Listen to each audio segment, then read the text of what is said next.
Imagine standing in the ruins of an ancient city, the air thick with history, and suddenly you uncover a room painted in a color so rare it was worth more than gold. How would that make you feel, to touch something that hasn't been seen in thousands of years? Oh man, I'd feel like I was stepping into a time machine. That's exactly what we're diving into today, Samantha. A journey through some of the most incredible discoveries of 2024. From ancient cheese to a statue lost in the ocean, these finds tell us stories about who we were and maybe who we're becoming. Exactly, Jackson.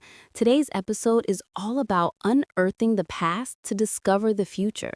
We'll explore amazing archaeological finds, share their emotional weight, and teach you some practical English along the way. Whether you're learning English or just love a good story, this episode is for you. And we've got a lot to cover. We'll talk about new vocabulary, useful phrases, and even practice pronunciation. So grab a coffee, get comfy, and let's start this adventure. Samantha, where are we going first? Let's start in Pompeii, Italy, with a discovery that feels like opening a treasure chest from the Roman world. Ready to travel back in time? Picture this, Jackson. It's 2024, and archaeologists in Pompeii are digging through ash and stone. They uncover a room unlike any other, a room painted in a brilliant, shimmering blue. They call it the Blue Room. The walls are covered with paintings of the four seasons: spring, summer, autumn, winter, dancing figures that seem alive, even after 2,000 years. Whoa, that sounds magical.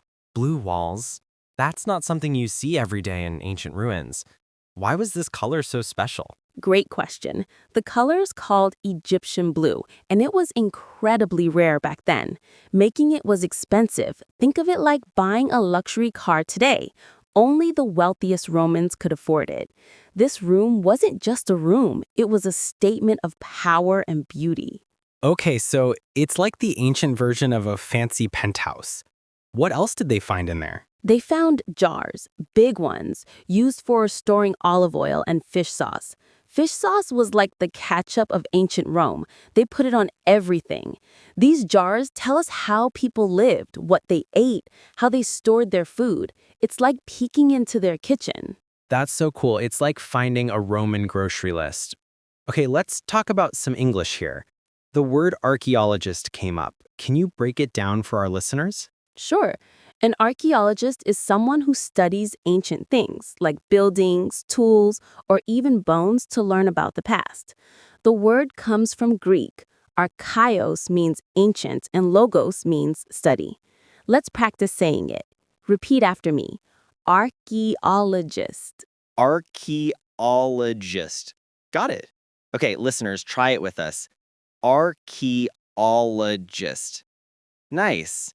Another word I heard was ruins. Can you explain that one, Samantha? Ruins are what's left of old buildings or cities after they've been abandoned or destroyed, like Pompeii, buried by a volcano.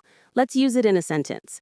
The ruins of Pompeii tell us about Roman life. Jackson, can you try a sentence? Sure.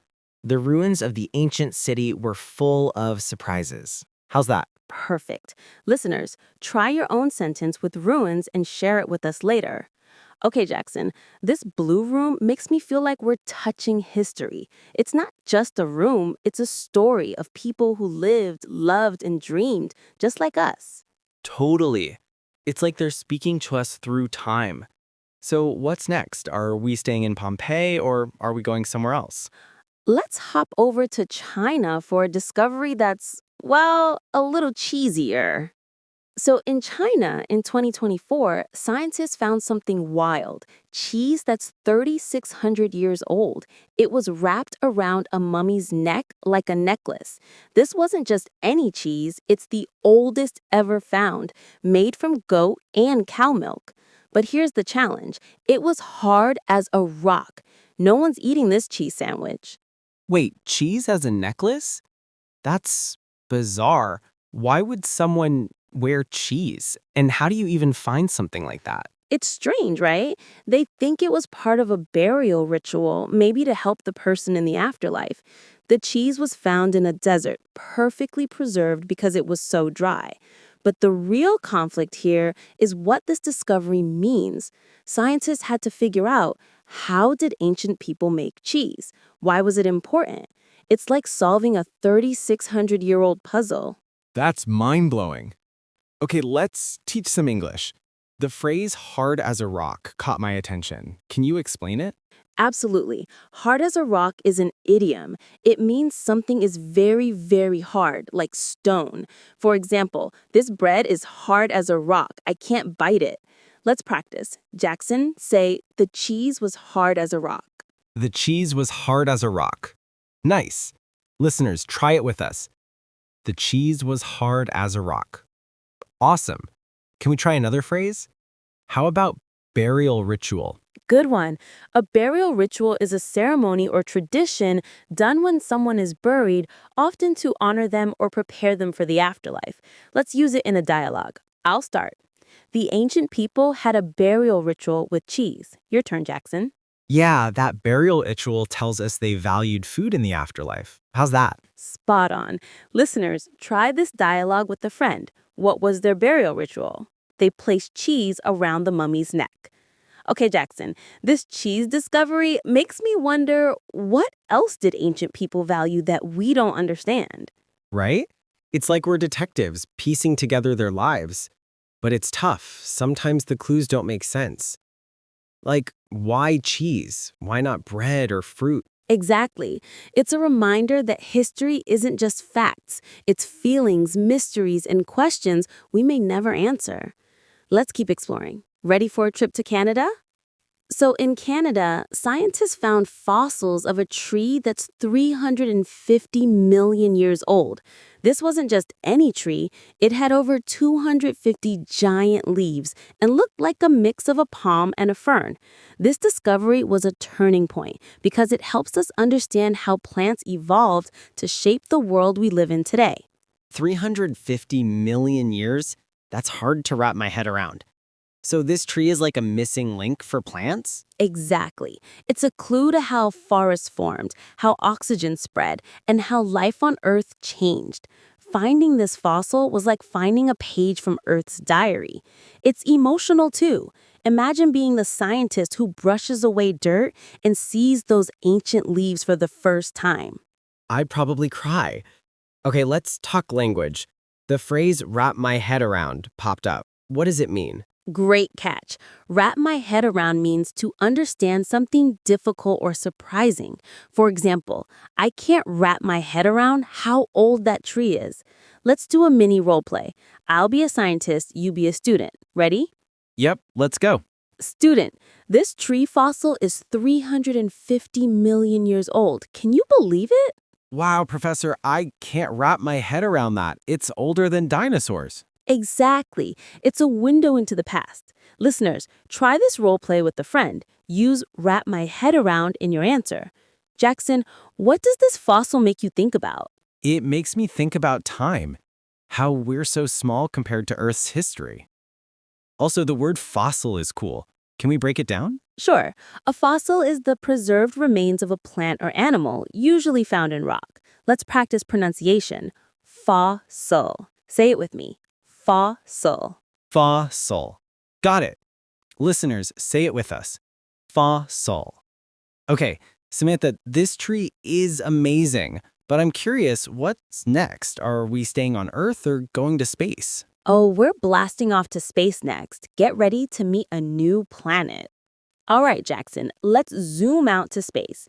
In 2024, astronomers discovered Gliese 12b, a planet smaller than Earth, but with a big possibility. It might have water. That's huge because water could mean life. A planet with water? That's exciting. But you said it's far away, like 200,000 years to get there. So what's the point of finding it? Great question. It's not about visiting right now, it's about hope. This planet reminds us that the universe is full of possibilities. It's like the discoveries in Pompeii or China. They show us how much we still have to learn. Let's reflect on the language we've covered. What's the favorite phrase you learned today? I love hard as a rock. It's so vivid. I can imagine that ancient cheese just sitting there, tough as stone. What about you? I like wrap my head around. It's perfect for big ideas, like a 350-year-old tree or a distant planet. Let's review some vocab. Archaeologist, ruins, fossil, and burial ritual. Can you use them in a story, Jackson? Okay, here goes. An archaeologist explored the ruins of an ancient city. She found a fossil of a strange plant and learned it was part of a burial ritual. Cool, right? Love it.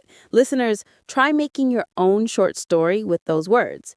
These discoveries, whether a blue room, ancient cheese, or a new planet, remind us that history and the future are connected. They teach us to stay curious, to keep asking questions. And they teach us English, too. I feel like I'm not just learning words, but feeling the stories behind them. That's what makes Speak Easy English so special. Wow, Jackson, what a journey. From the Blue Room in Pompeii to a planet light years away, these discoveries make me feel so connected to the past and hopeful for the future. They remind us that every artifact, every fossil, every story carries a piece of humanity. Totally. And for our listeners, you've learned some awesome English along the way. Phrases like hard as a rock and wrap my head around. Keep practicing, keep exploring, and let these stories inspire you to dig into your own history or dreams. Absolutely. If you enjoyed this story, make sure to hit subscribe and support our channel, Speak Easy English, for more stories that inspire, teach, and connect. Until next time, keep learning and stay curious. See you next episode, everyone.